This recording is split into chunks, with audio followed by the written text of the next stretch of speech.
Episode 323. Today we're talking about some standouts in yesterday's matchup between Edmonton and Dallas game four. And Edmonton takes this one and they end up winning 4-1. So their last two games at home, they scored 10 goals, average of five. And they played really well in both games, especially in this one. I think this was just a display of pure will, talent, finesse, and all around depth that they had up front that they were really able to weaponize. And they were doing a great job of that all throughout this game. They had a lot of guys who were getting injured, getting hurt.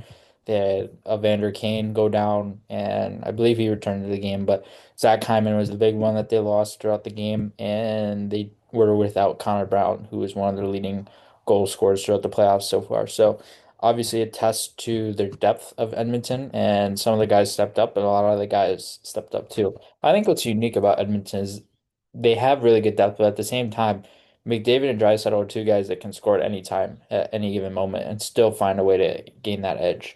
And they were carrying the play once again, and Draisaitl had a goal and an assist each, and McDavid with two assists and three shots, both creating a lot of shot volume, both very active on the flanks in the ozone, both very active creating offensively and being able to leverage their chances and being able to create chances. So it was just a great testament to their ability and how they were able to use their skill, use their talent, be able to will themselves to get through this game and be able to have that resilience to get through it. And obviously, without those guys that I just mentioned, I think it would be a little bit harder on some other teams, but with Edmonton, they have the guys up front and the resilience to be able to do it, and they certainly look very resilient in this game. And outside of McDavid and Draisaitl, one of the guys who I thought was extremely noticeable, Ryan Nugent-Hopkins, and he had a really nice feed to Corey Perry, and kind of imagine that tandem together like 13 years ago or something, but it'd be kind of crazy. But anyway, those two were lethal, and especially in the power play, moving pucks to one another, Perry being active at the front of the net, being able to create chances there. And Perry was just doing a great job of being around the net, being able to create chances with sustained volume, and then being able to leverage his shot and his shooting ability in certain situations. So he was doing a great job of that. Outside of that, guys like Kapanen and Adam Henrique were noticeable too. I thought Adam Henrique had one of his better games of the playoffs so far.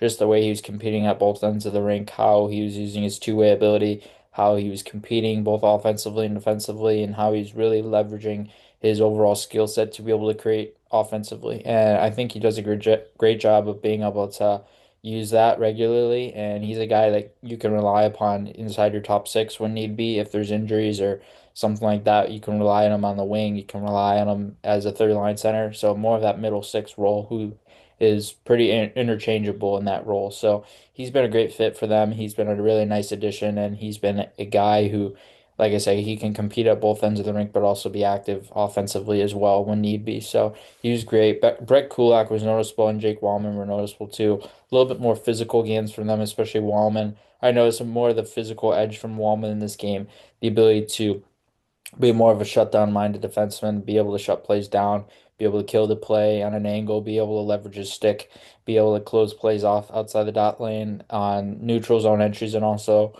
outside the dot lane on the ozone and ozone possessions and one-on-one. So he was doing a good job of this game of being able to close gaps and being able to leverage that ability to his best.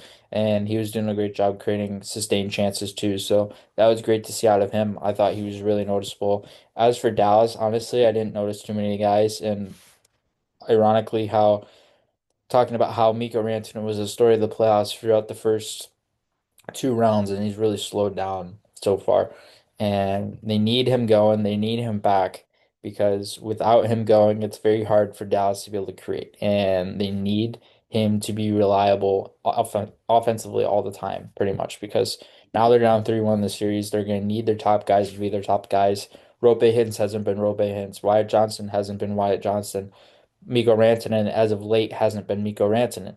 So I thought Jason Robertson was good. Thomas Harley was good. Those guys were noticeable. But outside of that, they need more. They really do. Otherwise, they're going to go down in five or six at the latest. I think this is going to be a very short series at the way Edmonton is playing.